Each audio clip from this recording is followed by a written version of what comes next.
I think there's some lovely Christians out there that obviously they see there is some wrong Muslims.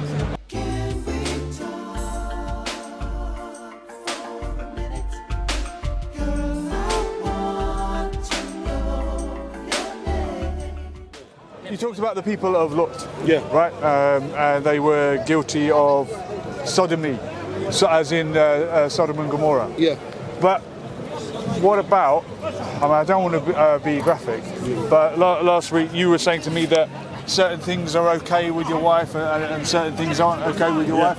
So that's a difference of opinion even in the Muslim community. Yeah, I'm going right? to bring evidence. Okay.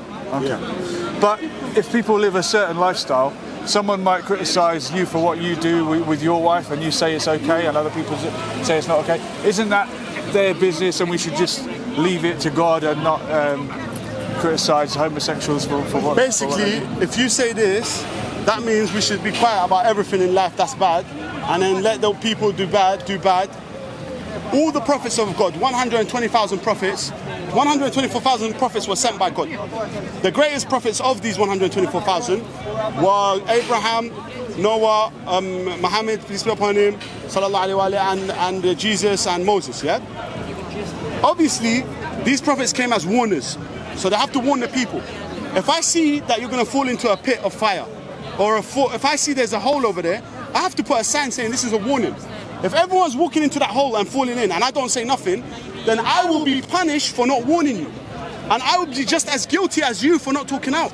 So if I see that you're going to fall in this hole and you don't know there's a hole, but I know there's a hole, it's my duty to keep warning you and keep advising you until you take precaution and don't fall into the hole. So basically anything that you say towards homosexual people, you're saying it with love. We're saying it to try and help them not go to hell. We're trying to save them from falling into hellfire, and it's our duty as humans to give this message, because God has created heaven and hell. He's warned us. He's sent 124,000 prophets, and and with these prophets, He's sent 124,000 successors of prophets. That's why Prophet Muhammad had Ali as his successor. Moses had Aaron as his successor. So even these successors of prophets continued the message. And our job today is to keep continuing the message until Jesus comes back with Imam al-Mahdi alayhi salam, and then the truth will be established on the earth. But right now, our job is to warn people. We're warners. We're not forcing anyone, but warning them. Okay, so it's just a verbal message. No one's going to do anything. No. If you wanna be gay, but that's nothing to do with me. But I can just warn you and tell you there's a hellfire. I can warn you and tell you in the next life there's going to be torture. There's going to be problems. And if I warn you, I will get rewards. I'll score points. And if I don't warn you, I'll get bad deeds. I'll get sins. Okay. And what about Christians who say they're warning you? Maybe they think Muslims will go to hell. I think there's some lovely Christians out there that obviously they see there is some wrong Muslims. They don't understand that the true Islam. They've seen the fabricated Islam. They've seen the terrorist Islam, and they think this is Islam. This is not Islam. This Islam has been distorted. It's been hijacked. It's a cancer in Islam.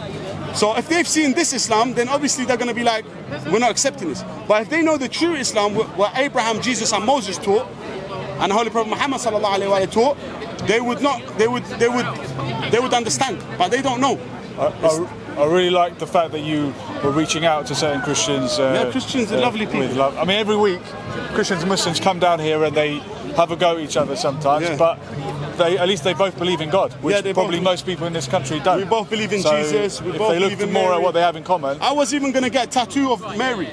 Okay, that's another thing. Mary is our mother, so I was going to put the tattoo of Mary on my arm. Of the name or the picture of Mary. Okay. But obviously, I haven't done it yet, but I'm thinking to do it because I love Mary so much. I love Jesus so much. So if a Christian sees me, he is very close to me because we both agree that we love Mary so much, we love Jesus so much, and the cousin of Jesus, the Holy Prophet Muhammad sallallahu alaihi wasallam, we love him as well so much. And we believe what came down to you, we believe what came down to us. Your God and our God is one. Khalas. It's very simple. That's another area of difference of opinion. I don't want to go too much down the road of difference, but tattoos and images. Some Muslims are very, very, very against that. You wouldn't have a problem putting a tattoo permanently on the skin. The Jews have being an image as well. it's a difference of opinion with scholars. Like, just like Christians, they differ on opinions, you understand? Yeah. Muslims differ on opinions as well. It's like it's a fiqh opinion, you understand? It's not one of the major issues in Islam. The major issues is the belief, your belief. What you do in your actions, that's a different thing. But the most important thing, what do you believe in? That's what gets you to hell forever, and that's what gets you to heaven forever, what you believe in. Okay. You understand? So you got to believe the right thing to get to heaven forever. Because Allah says He does not forgive shirk, but He forgives everything to who He wills, but shirk He doesn't forgive it. So that's more important than ta'uz, that's more important than anything, shirk. If someone's doing shirk, we have to tell shirk is associating partners with Allah subhanahu wa ta'ala. Shirk is putting other lords with Allah or worshipping other than Allah. Okay. You have to worship only one God, Allah subhanahu wa ta'ala.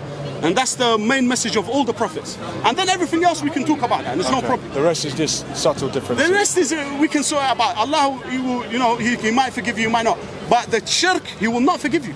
He said it in the Quran, I will not forgive shirk. So homosexuality, the rest of it is all forgivable. If someone was a bati man and then he repented, Allah will forgive him. If he repented, even before he died, he's about to die, and he's like, you know what? Not just about to die, but before he dies, he says, Ya Allah, forgive me. I swear I will never be a bati man. And he dies, Allah will put him in heaven. But the same is true for a mushrik, right? Someone who lived his life believing or associating partners with God, whatever that Pharaoh, means. you know Pharaoh? Yeah. When he saw death, he said, I believe in the Lord of Moses and Aaron. Okay. But when he saw death, it wasn't accepted. Okay. Because if you see death and you do that, like ليس التوبة على الذين إذا جاءهم الموت قالوا تبت الآن. Tawbah is not for the people who, when they see death, they say, oh, we done now Tawbah. Okay. It's not accepted. You have to be before you die. You understand? Okay. That's why Pharaoh's Tawbah was not accepted. Okay. So when is it too late? It's too late. If you like Pharaoh, when he saw death, he said, I believe that's too late. Okay. He said, I believe. Yeah, آمنت برب موسى هارون وموسى. But it wasn't. But then it says, ليست التوبة على الذين إذا جاءهم الموت قالوا تبت الآن. There's a verse in the Quran. It says Tawbah is not for those that when they see the death, because they see angel of death, bro. You're gonna see him, but you could still, some people can still talk just before he comes to take your soul. You can say the last things. Okay. That's why I've read. I'm going to tell you an interesting topic you lot don't know about. You know all these atheists and theorists and Darwin and all these people, and communists, whatever, yeah? There's a book here. Every one of these people, when they were about to die, each one of them, I've even got their names in my phone, each one of them, when they were with their family and they saw death, they said, we were wrong. We believe in God now. Each one of them said we were wrong when they saw death. But now, people, they don't say, but when they're about to die, a lot of people change because they realize that they were wrong all their life. Some people misguided millions. Now, when you misguide millions of people, how are you going to get out of hell? You can't get out until they get out. You understand? That's why Darwin, what did one Satanist, he said, because they teach them in Satanism. He was meant to be ill, you know that. Let me tell you about Darwin. Let me tell you something nobody knows. Satan himself, yeah, told one of the Satanists that I tutored Darwin for 3 days. Private tuition.